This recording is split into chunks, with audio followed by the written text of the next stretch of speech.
ہماری گفتگو ہوتی چلی آ رہی ہے ہم اور ہمارے والدین کی ذمہ داریاں۔ عزیزان گرامی، آج ہماری گفتگو اس مرحلے پہ داخل ہو رہی ہے۔ کل تک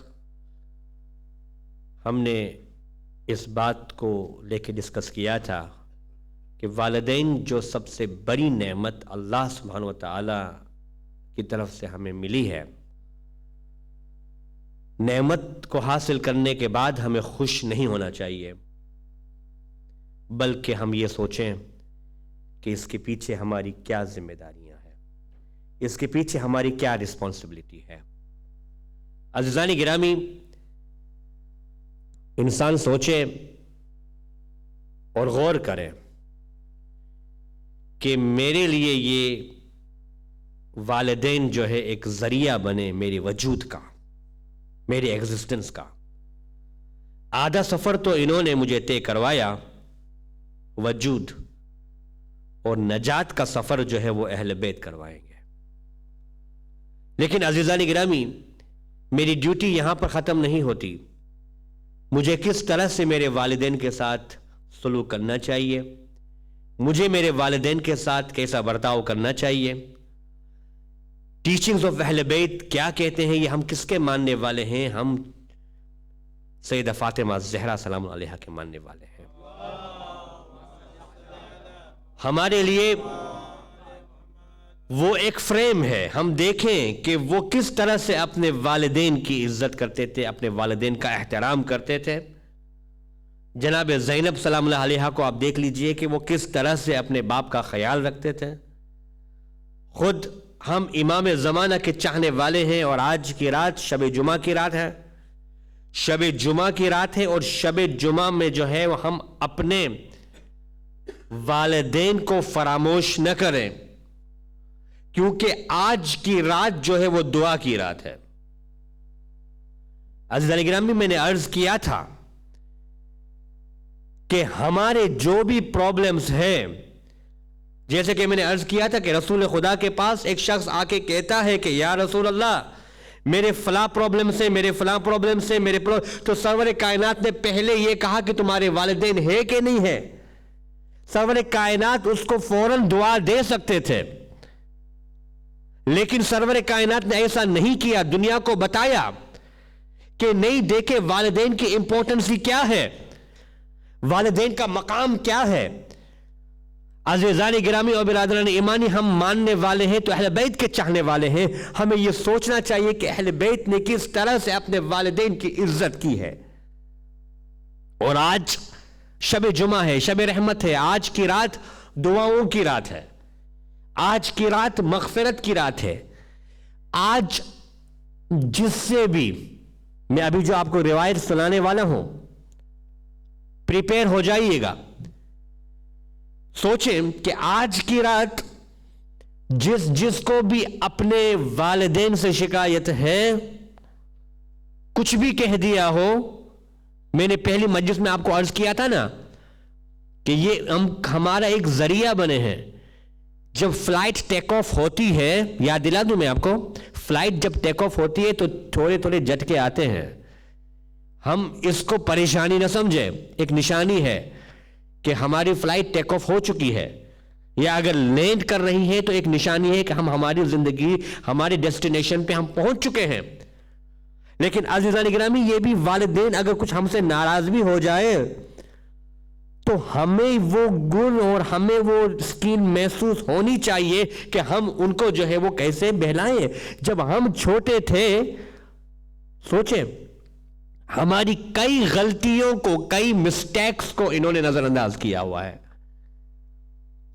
اور وہ میں انشاءاللہ تعالی چہلم کی ایک رات پہلے ایک اہم پیغامات خاص والدین کو میں دینا چاہتا ہوں۔ بہت امپورٹنٹ میسج۔ والدین کے اوپر بھی ایک بہت بڑی ذمہ داریاں ہیں جو میں انشاءاللہ تعالی چہلم سے پہلے اس کو میں شروع کروں گا، اور اس کا آدھا حصہ میں چہلم کی شب 40 وہاں تک انشاءاللہ کو میں لے جاؤں گا، کیونکہ یہ ٹاپک اتنا کمپریہنسو ٹاپک ہے۔ غور و فکر کرنے کا مقام ہے، کیونکہ یہ میرا آج اس عشر زینبیہ کا جو میرا موضوع ہے وہ ہے ہم اور والدین کی ذمہ داریاں، responsibilities towards parents. اس کے بارے میں ہم ذرا گفتگو کریں اور سوچیں کہ آج کی رات جس سے بھی کوئی پرابلمز ہو، جا کے آج کی رات معافی مانگے اور اپنے والدین کو دعا کرنے کو کہیں کہ پلیز میرے لیے دعا کرو. ارے جب ماں باپ آپ کے زندہ ہیں، یہ رحمت ہے اللہ کی طرف سے، یہ ایسا چیک ہے اللہ کی طرف سے، اس کو کیش کراؤ. توجہ نہ گرامی، اس کو کیش کراؤ. یہ رحمت کے دروازے ہیں، اس کو سوچیں ہم. اور اگر خدا نخواستہ والدین اس دنیا سے رخصت بھی ہو چکے ہیں، پھر بھی دعاؤں کا سلسلہ ابھی تک بند نہیں ہوا ہے. شب جمعہ روزانہ یہ والدین ہمارے گھر پہ آتے ہیں، مرحومین آتے ہیں. شب جمعہ کی وہ رات تھی کہ سرور کائنات کے زمانے میں ہمیشہ سرور کائنات جب حضرت بلال آذان دیتے تھے تو سرور کائنات حاضر ہو جاتے تھے. لیکن آج کی دفعہ یہ تھوڑا روٹین بدل گیا ہے، سرور کائنات کا وقت سے پہلے آ گئی ہے، لیکن سرور کائنات کا چہرہ جو ہے متغیر ہو گیا ہے، پریشان ہے، ڈسٹربڈ ہے. لوگوں نے پوچھا یا رسول اللہ آپ کا چہرہ کیوں اترا ہوا ہے، وجہ کیا ہے؟ تو سرور کائنات کو پوچھتے کہ آپ کے گھر پہ سب ٹھیک ٹھاک تو ہے نا؟ سرور کائنات نے کہا میرے گھر والے ٹھیک ہے، میں اپنی فکر نہیں کر رہا، میں تمہارے گھر والوں کے بارے میں سوچ رہا ہوں. کہا یا رسول اللہ ہم جب نکلے تھے گھر پہ ہماری فیملی تو سب ٹھیک ٹھاک تھی، وجہ کیا ہے؟ کہا کہ نہیں، کل شب جمعہ کی رات تھی، تمہارے مرحومین والدین ہم میرے گھر پہ آئے تھے، تمہارے مرحومین آئے تھے اور وہ شکایت لے کے آئے تھے تمہاری کہ میں نے اپنی اولاد کے لیے کیا کچھ نہیں کیا ہے، میں نے اپنی بیٹی کے لیے کیا کچھ نہیں کیا ہے، پوری زندگی میں نے ان کے لیے قربان کر دیا ہے، لیکن انہوں نے شب جمعہ، آج کتنی شب جمعہ گزر چکی ہے، وہ ایک سورہ فاتحہ تک انہوں نے مجھے یاد نہیں کیا. اللہ اکبر، سوچ رہے ایک سورہ فاتحہ تک انہوں نے مجھے یاد نہیں کیا ہے. کہاں ہیں ہم؟ تو یہ ہمیں اپورچونٹی ہے. موت کسی کو مہلت نہیں دیتی میرے دوستوں، میرے بھائیوں. آج اگر والدین ہم سے دور ہیں، معافی مانگے فون کر کے، شب جمعہ دعائیں لیں ان سے اور کہیں کہ ہمارے حق میں دعا کیا جائے. آج یہ شب جمعہ ہے اور آج جو ہے وہ آسمان کے دروازے اللہ کھول دیتا ہے، کھول دیتا ہے. Buy one and get one free والی بات ہو رہی ہے نا، آج کل کرسمس چل رہا ہے جی، ہر جگہ دیکھو سیل لگی ہوئی ہے، buy one get one free. تو آج شب جمعہ بھی buy one get one free والی بات ہے. کون ہے جو اس سیل سے فائدہ اٹھائے؟ ایک عمل کریں گے، یہاں پہ buy one get one free والی بات نہیں ہے، وہ تو ارحم الراحمین ہے، رحمان و رحیم ہے. ایک آج آپ کچھ نیکی کرو گے، اللہ سبحانہ و تعالی 70 ٹائمز اس کو ملٹیپلائی کرتا ہے. سوچیں، کوئی بھی آپ نے نیکی کیا، بس ہمت چاہیے اس کو اٹھانے کے لیے. اور میرا مجمع عاقل ہے، فاہم ہے، سمجھنے والا ہے، بس ایک اسٹیپ اٹھانے کی بات ہے. پھر دیکھیں کہ کامیابی اور کامیابی، یہ موقع، یہ اپورچونٹی ہاں وقت ہمیں نہیں ملے گا. ایک بات ہمیشہ یاد رکھیے گا، وقت خراب نہیں ہوتا. یاد رکھیے گا گرامی، وقت برا نہیں ہوتا، انسان کا فیصلہ برا ہوتا ہے، انسان کا ڈیسیژن برا ہوتا ہے. وقت کوئی دن برا نہیں ہوتا، ہرگز. انسان کا ڈیسیژن برا ہوتا ہے کہ میں نے کیا ڈیسیژن لیا ہے، یہ برا ہوتا ہے. اور یہ ان پوری زندگی انسان کو جو ہے وہ کمزور بنا دیتا ہے. اگر میں نے ڈیسیژن غلط لے لیا تو صلوات پڑھیں محمد والے محمد پر.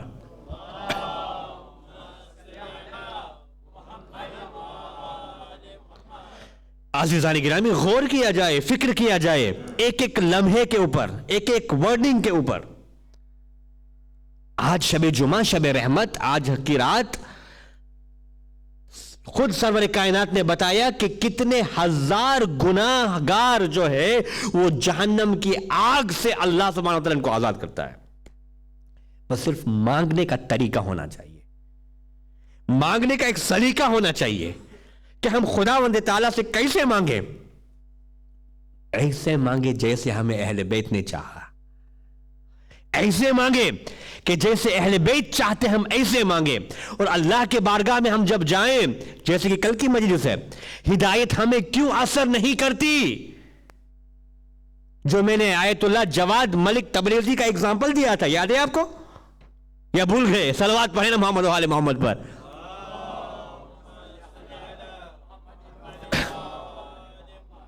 ہدایت ایک نور ہے، نور اس وقت اثر نہیں کرتا جب تک ہمارے دل میں جو ہے وہ بیریئرز ہو. نکال دیں اس چیز کو اور اللہ کے بارگاہ سے دعا مانگے، پھر دیکھیں کہ کامیابی آپ کے قدم کیسے نہیں چومتی، کیسے نہیں چومتی. آیت اللہ مرزا حسین نوری کا یہ واقعہ اور آیت اللہ اور شیخ عباس کمی نے بھی اس بات کو نقل کیا ہے کہ نجف اشرف میں ایک اسٹوڈنٹ رہتا تھا، اس کی عمر جو تھی وہ 26 ایئرز اولڈ کی تھی. یہ واقعہ غور سے سنیے گا، 26 ایئرز اولڈ اونلی. اور اتنے سالوں کے بعد 24 ایئرز میں اس کی 23 یا 24 ایئرز میں اس کی شادی ہوئی تھی. نجف اشرف میں یہ طالب علم تھا، پڑھ رہا تھا. اچانک بس ارادہ کیا کہ اپنی فیملی سے ملے. وہ کتنے سالوں کے بعد اپنی منزلوں کو طے کرتے ہوئے نکلا وہاں سے. اچانک، کیونکہ پہلے کے زمانے میں کوئی ہوائی جہاز یا بہت مشکل نہیں تھا، تو وہ جو ہے وہ پانی کے جہاز سے سفر طے کر رہے تھے. سٹیمر ہوتی ہے، شپ جو بھی ہو یا بوٹ ہو اس زمانے کی. تو اچانک طوفان آیا. طوفان اتنا برا آیا کہ یہ پوری جو ہے کشتی ڈوب گئی اور جو پیسنجرز اس کے اندر تھے وہ ہلاک ہو گئے. بس اب وہ بیچارہ، اس کا ساتھی، تیرتا تیرتا تیرتا کنارے تک پہنچ گیا. جیسے ہی وہ کنارے تک پہنچتا ہے، پیاس نے اس کے اوپر غلبہ کیا. پیاس لگی اس کو، پیاس، گرمی. اب ڈھونڈ رہا تھا کہیں مجھے پانی مل جائے. پہنچتے پہنچتے صحرا میں چلا گیا، پانی کا کوئی نام و نشان نہیں. تو پہلے کے زمانے میں جو تھے لوگ کنواں بناتے تھے تاکہ کوئی بھی مسافر آ جائے وہاں سے پانی لے کے. بس اچانک جیسے ہی وہ جا کے پانی کو لیتا ہے، ایک ڈوری پھینکتا ہے اور اس کو نکالتا ہے، تو کہیں سے آواز آتی ہے کہ بھائی تھوڑا پانی مجھے بھی پلا دے، بھائی تھوڑا پانی مجھے بھی پلا دے. جب دائیں طرف دیکھا کوئی نظر نہیں آیا، آواز اس کو آ رہی ہے. بائیں طرف دیکھا اس کو آواز. بس اچانک وہ جیسے محسوس کر رہا، وہ پھر جو اچانک اس کی نگاہ اوپر پڑی. کچھ لمحے ہی گزرے تھے ہلاک ہونے میں. وہ دیکھا وہی اس کا دوست جو نجف اشرف میں پڑھ رہا تھا. اب وہ اچانک ایسے شدید عذاب میں گرفتار ہو چکا ہے. اب اس کو پانی پھینکتے لیکن وہ پھر سے اوپر چلا جاتا ہے، اس کو پانی میسر نہیں ہوتا. اس کی یہ کنڈیشن واقعہ بہت طولانی ہے، مجھے صرف ایک مقصد ادا کرنا ہے. اس کی یہ کنڈیشن دیکھ کے وہ بے ہوش ہو گیا. ارے چند لمحے کی بات تھی، چند گھنٹوں کی بات. اس سے پہلے ہم ساتھی تھے اور اللہ نے ان کو ابھی اسی وقت فوراً عذاب نازل کر دیا. کیا وجہ ہے؟ بس وہ گرا اور واپس گیا نجف اشرف میں. مولا کے حرم میں جا کے زیارت پڑی اور اعمال کیے. اعمال کرنے کے بعد تاریخ بتاتی ہے، روایت بتاتی ہے کہ 3 مہینے کے بعد after 3 months is got a reply. خواب میں اس کی ملاقات ہوئی تو کہا کہ تم یہاں اور تم کو یہ شدید عذاب، سارے عذاب گنوائے، کیا وجہ تھی؟ اتنی شدید، میں تم کو پانی دے رہا تھا لیکن تم پی نہیں پا رہے تھے اور تم رو رہے تھے. تمہاری آواز اتنی دردناک آواز، میں خود کانپ گیا اور میں بے ہوش ہو گیا. آخر وجہ کیا ہے؟ کہا کہ میری 3 بڑی بہت غلطیاں میں نے کی، 3 بڑی غلطیاں جسے میرے اعمال جو ہے وہ قبول نہیں ہو گئے. کہا پہلے کہ میری ماں ضعیف ہو چکی تھی، میرا باپ جو ہے ان کو فالج ہو چکا تھا، ڈس ایبل، کمپلیٹلی ڈس ایبل. وہ مجھے روک رہے تھے کہ تم نہ جا مجھے چھوڑ کے، لیکن میں نے ان کی باتوں کو نہیں مانا، میں گیا پڑھنے کے لیے. دیکھیں اللہ اکبر، اگر ماں باپ کی رضامندی جس میں نہ ہو ہم وہ ایکشن نہ کریں. واجبات کی بات نہیں کر رہا میں، واجبات کی بالکل نہیں.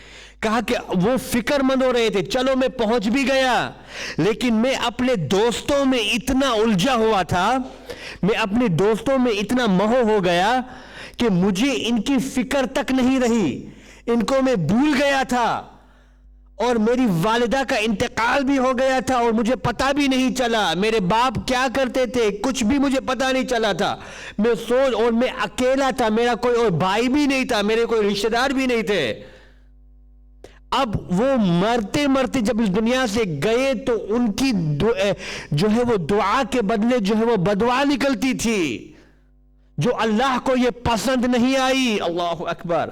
اور دوسرا کہ میرے باپ نے جو ہے وہ، اللہ اکبر، میرے باپ نے ایک چھوٹا سا مکان میری بہن کے حوالے کیا تھا، مجھے سونپ کے گیا تھا کہ تم جو ہے یہ مکان اس کو دے کے آنا.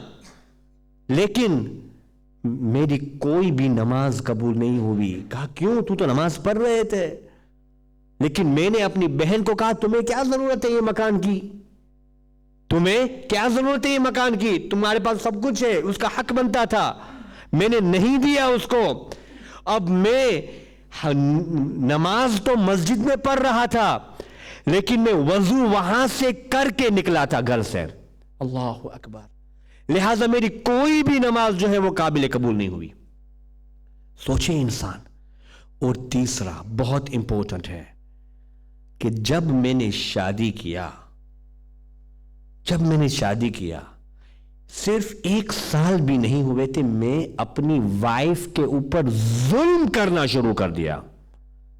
اس کو میں ذلیل کرتا رہا سوسائٹی کے سامنے، عوام کے سامنے.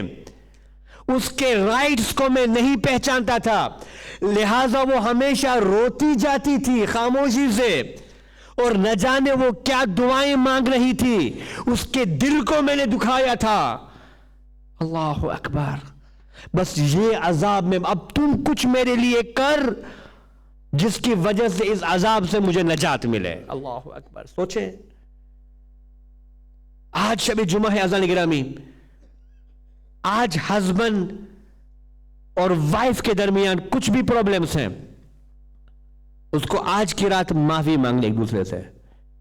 پہل کرے، کوئی پرابلم نہیں ہے. ہسبینڈ اگر پہل کرے اس کی ویلیو خدا خود بخود بڑھا دے گا. وائف پہل کرے، کوئی پرابلم نہیں ہے. یہ ڈیسیشن آج ہی لے لیں، کیونکہ موت کسی کا بھی انتظار نہیں کرتی میرے دوستو، نہیں کرتی. انسان سوچے، فکر کرے اس چیز کو. یہ موقع ملا ہے ہمیں. آج اگر ہم نے غور نہیں کیا تو کب کریں گے غور؟ تو یہ 3 ایسے پرابلمز تھے کہ جس کا عذاب مجھے فوراً آن دا اسپاٹ مجھے مل گیا ہے. اللہ اکبر. سوچیں اس بات کے لیے کہ ہم کہاں ہیں اور دنیا ہمیں کہاں لے جانا چاہتی ہے، اور ہم کہاں چلے جاتے ہیں. جب تک شعور انسان کے اندر نہیں پیدا ہوگا، انسان سوسائٹی میں ایک ڈیڈ سوسائٹی کہلا رہے گی. اللہ نے کہا شعور لانے کی ضرورت ہے. اور یہ شعور ہمیں کہاں سے ملے گا؟ مجلس حسین ہی ایک واحد ذریعہ ہے. توجہ ہے نا گرامی؟ یہ ہم اس کو بڑی سے بڑی نعمت ہم اس کو قرار دیں. سمجھیں اس نعمت کو. خدا بے شک غفور و رحیم ہے، اس میں کوئی شک نہیں ہے، لیکن پہلا قدم ہم اٹھائیں. پھر کہے کہ پروردگار میرے اس قدم کے اٹھانے میں کچھ کمی بھی ہو گئی ہو، پروردگار تو اس کو پورا کر دے، اہل بیت کا واسطہ دے کے. اللہ اکبر. سوچیں انسان کو مہلت نہیں ملتی. ملک الموت جانتے ہیں نا، اس کی ایک ڈیوٹی ہوتی ہے اور اس کی ایک ہابی ہوتی ہے. اچھا، اس کی ڈیوٹی کیا ہے؟ ویدر وی لائک اٹ اور ناٹ، 5 times a day وہ ہمارے گھر کی وزٹ کرتا ہے. امام محمد باقر علیہ السلام کی روایت.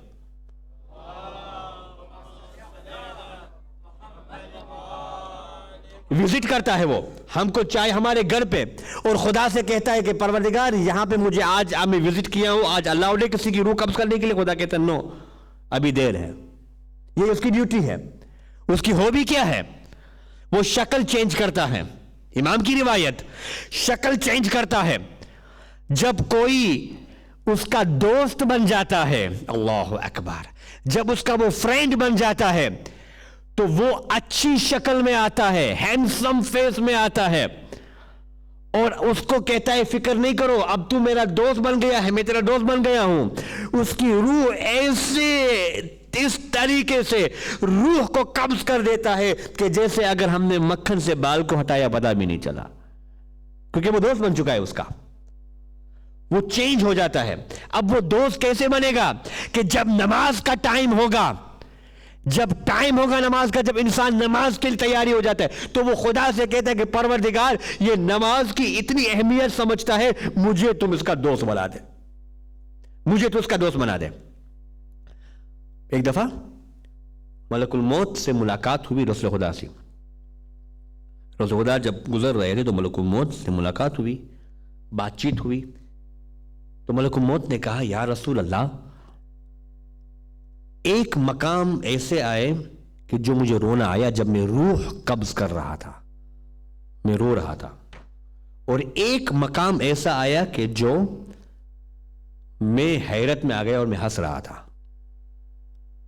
کہا کہ ایک کشتی تھی, اس میں سب لوگ بیٹھے ہوئے تھے.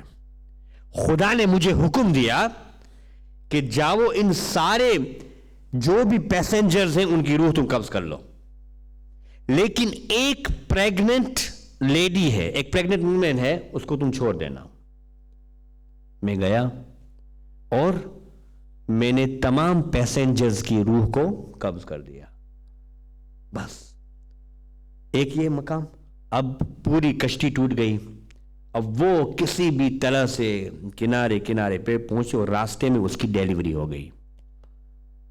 چھوٹا سا بچہ ہے, اور خدا نے کہا کہ اب اس کی ماں کی روح کو تم قبض کر دیں.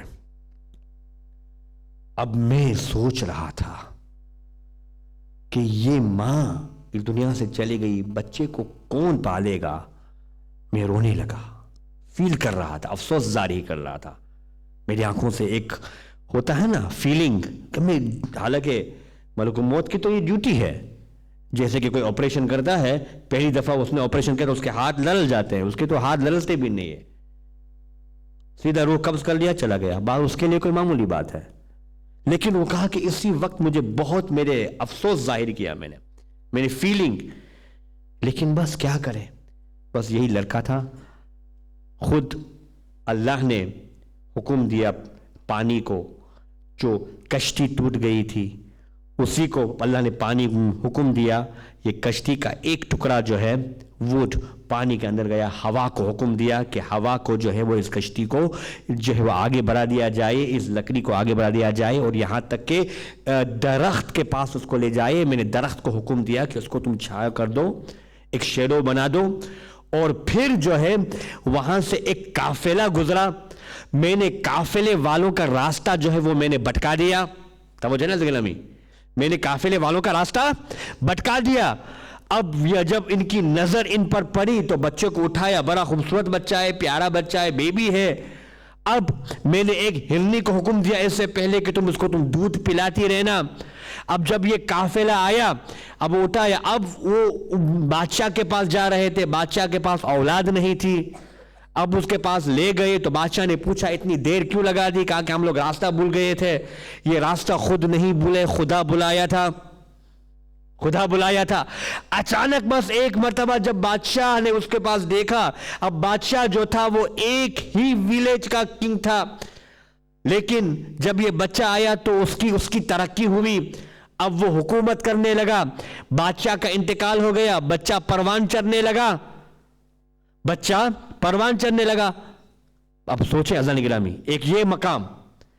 اب دوسرا مقام کہ جو مجھے ہنسی آئی کہ جب شداد اپنی جنت بنا چکا تھا، اب وہ جا رہا تھا اوپننگ کرنے کی. اب اس زمانے میں ریبن تھی کہ نہیں تھی مجھے نہیں پتا، کیسے اوپننگ کیا آپ خود سوچے. صلوات پڑھیں محمد والے محمد پر. جو یہ شداد جو خدائی کا دعویٰ کر رہا تھا، اب جب وہ اپنی پوری جنت بنا لیا، اب وہ گھوڑے میں سوار ہے، اب اپنے آپ پر یہ غرور تکبر میں اتنا ملوث تھا کہ وہ خدا نے کہا کہ دیکھو اتنی تیزی سے جانا کہ وہ جو ہے ایک دو پیر اس کے جو گھوڑے کے ہیں وہ پیچھے رہ جائے جنت کے باہر، اور دو پیر، اور اتنی آستہ سے بھی جانا، اتنی سنبھل کے جانا کہ دو پیر اس کے جنت میں چلے جائے. بڑی فخر سے کہہ رہا تھا، اور یہ کہہ رہا تھا کہ کوئی بھی میرے بغیر جنت میں نہیں آئے گا، پہلے میری فرسٹ انٹری ہوگی. اللہ اکبر. اب جب سامنے دیکھا ہینڈسم نوجوان لڑکا بیٹھا ہے، کہا تو کون ہے؟ Who are you? اب انگلش میں پوچھا نہیں، یہ تو انگلش میں نہیں پوچھا، میں آپ سے پوچھ رہا ہوں. کہا تو کون ہے؟ Who are you? تو کہا کہ میں ملک الموت ہوں. تو اس نے کہا یس کیوں آئے ہو؟ کہا مسٹر شداد تمہاری روح قبض کرنے کے لیے آیا ہوں. اللہ اکبر. تمہاری روح قبض کرنے کے لیے آیا ہوں. کہا کہ بھائی میں نے اپنے ہاتھوں سے جنت بنائی ہے، مجھے دیکھنے دے. کہا نو پرمیشن، یہ حکم ہے پروردگار کا. اب میں نے اس کی اسی حالت میں اس نے اپنی بنائی ہوئی جنت کو بھی نہ دیکھ سکا، اتنی مہلت بھی اس کو میں نے نہیں دی، اس کی میں نے روح کو قبض کر لیا. اللہ اکبر. اب اسی وقت مجھے بہت ہنسی آئی کہ اس کے جو ہے وہ دو گھوڑے کے دو پیر اس کے جنت کے اندر اور دو پیر اس کے باہر، اسی وقت میں نے اس کی روح کو قبض کر لیا. اب اسی وقت مجھے بہت ہنسی آئی. ایک تو پہلے اس بچے کو جب میں نے اس کی ماں کا روح قبض کیا تھا تب مجھے بہت ہنسی آئی، جب مجھے رونے لگا. اب یہاں پہ مجھے بہت ہنسی آ رہی ہے. تب یہ ملک الموت تو چلا گیا، تب جا کے اللہ نے کہا کہ اے رسول اب تو سمجھ گیا کہ یہ بچہ کون تھا؟ یہ بچہ وہی شداد تھا. توجہ ہے نا عزیزان گرامی؟ خدا انسان کو مہلت نہیں دیتا. یہ وقت ہے میرے بھائیوں میرے دوستوں، اور آج شب جمعہ ہے، دعا کی رات ہے. ماں باپ کے لیے بھی دعا مانگے، اپنے لیے بھی دعا مانگے، استغفار کیا کرے. آج کی رات ماں باپ کے حق میں استغفار کیا کرے، اور آج کی رات گناہ معاف ہوتے ہیں. اور کتنا اہم وسیلہ ہے ہمارے پاس، اہل بیت کا وسیلہ. ارے آدم کی توبہ قبول ہوئی تو اہل بیت کے صدقے میں دعا قبول ہوئی. ارے نوح کی کشتی کو جب نجات ملی تو اہل بیت کے صدقے میں نجات ملی. جب یوسف کنویں سے نکالے گئے تو اہل بیت کے صدقے میں نکالے گئے.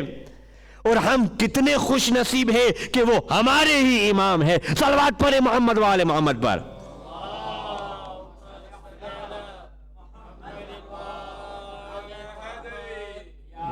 علی وسیلے کا انکار ہوتا ہے نا. آج مسلمان وسیلے کا انکار کر رہے ہیں. ارے دنیا بھر میں رسول کے ٹاپک کے اوپر چرچا تو کریں گے، قرآن میں سے ہی نکالیں گے اور وہی وسیلے کا انکار کریں گے. بھئی خدا ڈائریکٹ ہم سے بات کرتا ہے؟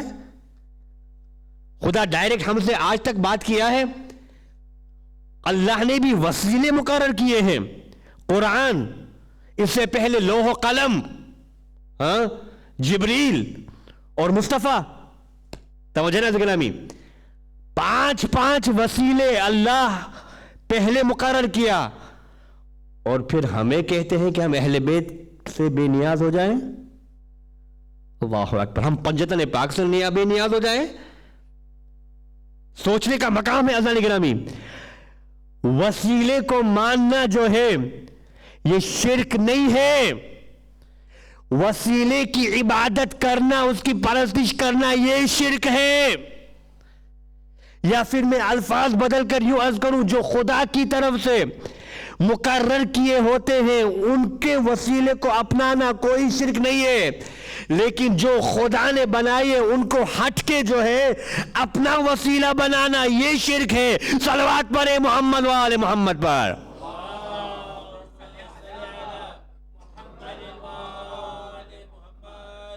انسان سوچے ایک لمحے کے لیے، فکری کرے کہ اتنی بڑی نعمت اللہ سبحانہ و تعالیٰ نے ہمیں عطا کیا ہے، اور یہ فرش عزا، یہ عزاداری کی بدولت ہے کہ جو ہمیں ہر چیز ہمیں یہاں سے فراہم ملتی ہے۔ اللہ اکبر، یہ عزاداری، اس کو آپ معمولی بالکل مت سمجھیے گا، اس سے ہماری روح کی نشو و نما ہوتی ہے، اس سے ہماری روح کی پرورش ہوتی ہے، اس سے ہمارے ذہن و ضمیر جو ہے وہ دروازے ان کے کھل جاتے ہیں۔ اور یہ عزاداری کون کہتا ہے؟ کون کہتا ہے کہ ہمارے مراجع جلوس کے خلاف ہیں؟ کون کہتا ہے کہ ہمارے مراجع جو عزاداری کے خلاف ہے؟ کون کہتا ہے یہ؟ آج کل جو یہ پروپیگنڈا چل رہا ہے کہ مراجعوں کے اوپر الزامات لگائے جا رہے ہیں، ارے آج آپ دیکھیں عراق کے اندر جو 22 اور 23 ملین کا جو قافلہ گیا ہوا ہے، جو جلوس لے گیا ہے، یہ ہمارے مراجع کی قیادت میں گیا ہے۔ آج آپ عراق کے حالات جانتے ہیں، کیا حالت عراق کے؟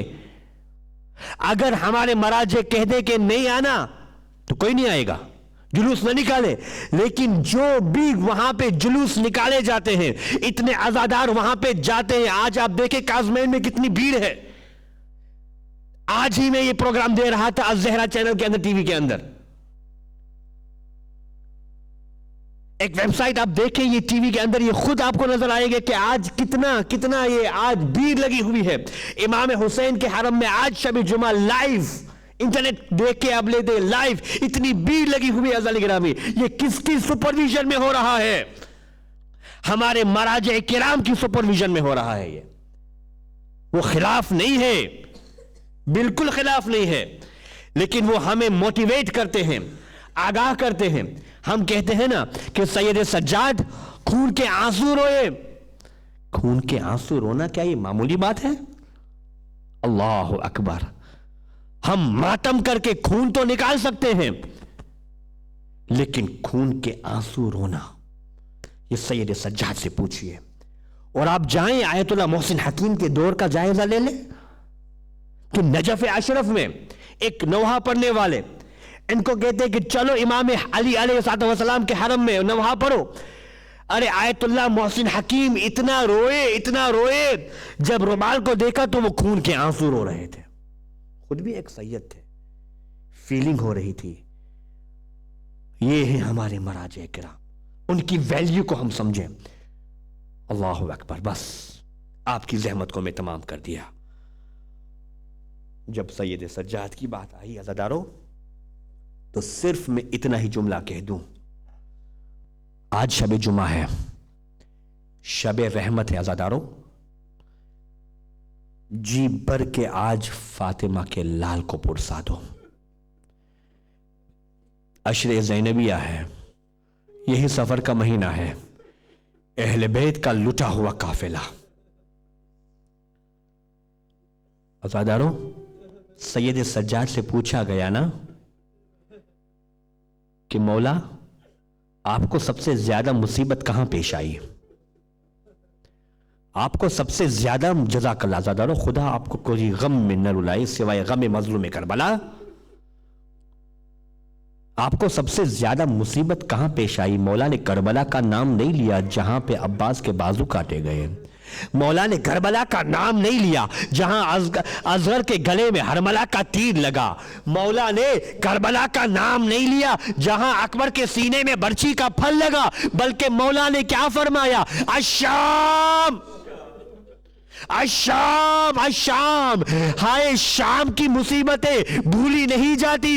عزادارو دعا کرو کہ شام کے راستے کھل جائے، ہم بھی شہزادی زینب کو اپنے بڑے گھر کا اجڑے گھر کا پرسا دے. عزادارو سید سجاد نے الشام الشام الشام کہا. لوگوں نے پوچھا آخر شام میں ایسی کون سی مصیبت آئی؟ اقاد ذلیلان فی دمشق کعننی من الزنج عبد الغاب عن عنصیر. ارے ہمیں اس طرح سے اسیر کیا گیا، ہمیں اس طرح سے رسوا کیا گیا جیسے حبشی غلاموں کو بازاروں میں رسوا کیا جاتا ہے. عزادارو ذرا سید سجاد سے پوچھے کہ سید سجاد کے دل پہ کیا گزری ہوگی. عزادارو سیدہ زینب کے بارے میں اتنا کہہ دوں کہ ارے شام کا نام سنانا، جناب زینب کا روزہ آپ کے نظروں میں سامنے آ گیا ہوگا. ارے وقت دعا ہے، شب جمعہ ہے. عزادارو دعا کے لیے ہاتھ اٹھاؤ اور اپنے آنکھوں میں سے آنسو کو روکنے کی کوشش نہ کرنا. عزادارو ارے کون زینب؟ سنو گے جب جناب زینب کربلا میں آئی تھی تو وہ زینب اور تھی، اور یہی زینب جب شام میں آئی تو ہائے زینب اتنی کمزور کیسے ہو گئی؟ جناب زینب کے سر پہ خون سا، سر زخمی تھا، بال سفید تھے، سرخ ہو گئے. عزادارو اتنا زخم ثانیہ زہرا کے سر پہ کیسے پڑا؟ ارے جب یہ کربلا سے کوفہ اور کوفہ کے شام تک جتنی بھی مستورات تھے، خواتین تھے، ان کے ہاتھ پسے گردن بندھے ہوئے تھے، اور ان کی گود میں ننگی اونٹ پیٹ میں ان کے گود میں چھوٹے چھوٹے بچے تھے. عزادارو آپ دیکھیں، اور کوفے اور شام کے راستوں کے درمیان چھوٹی چھوٹی قبریں بنی ہوئی ہے، چھوٹی چھوٹی قبریں بنی ہوئی ہے. ارے بیویوں کے گود سے بچے اچھل کے زمین پہ گرتے تھے، بیویاں آواز دیتی تھی اے عمر صاحب ہمارے بچے گر گئے ہیں، ذرا روک دو اونٹ کو. لیکن وہ ظالم نہ سنا، بلکہ حکم دیا کہ اونٹ بچوں کے جسم میں سے گزار دو اور لاشیں کو پامال کر دو. اب جب جناب زینب نے دیکھا کہ ہائے ہائے بچے گر رہے ہیں، ظالم نہیں روکتا، تو عزادارو جناب زینب نے یہ سوچ لیا کہ ارے چاہے بچوں کے لیے یہ قافلہ نہ رک جائے لیکن زینب کے لیے ضرور رکے گا، کیونکہ اس کو انعام چاہیے تھا. عزادارو سیدوں کا مجمع ہے، برداشت کر سکتے ہو تو کر دینا، مجھے معاف کر دینا. آخری جملہ کہہ رہا ہوں، جناب زینب جب دیکھتی تھی کہ کوئی بچہ اونٹ سے گر رہا ہے، ثانیہ زہرا اپنے آپ کو اونٹ سے زمین پہ گرا دیتی تھی. ہائے علی کی بیٹی جب اونٹ سے گری سر زخمی ہوا، سر سے خون کا فوارہ نکلا. ہائے زینب واہ علیہ واہ محمد.